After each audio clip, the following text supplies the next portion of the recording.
In today's video, I'm going to teach you how to connect nodes in n8n workflows.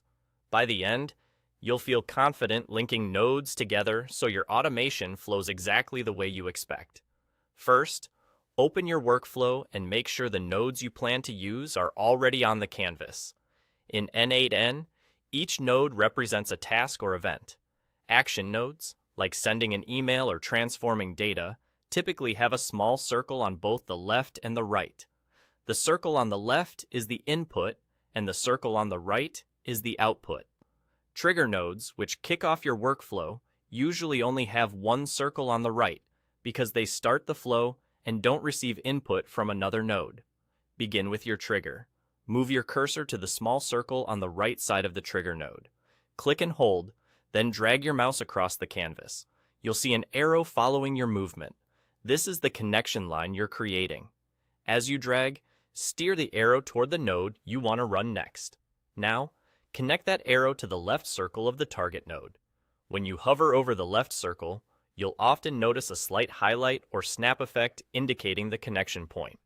Release your mouse button and the line locks in, showing a clear link from the trigger's output to the next node's input.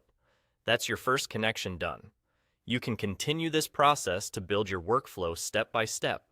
Click and drag from the right circle of one node to the left circle of the next. If you want one node to feed several others, simply repeat the drag and connect action from the same output to multiple inputs, creating one-to-many branches. Likewise, if you need several nodes to converge into a single step, connect each of their outputs to the left circle of the receiving node, creating many-to-one merges. This is great for consolidating data or ensuring multiple checks happen before a final action. A few quick tips to keep things smooth. Keep your nodes spaced out so connections are easy to trace.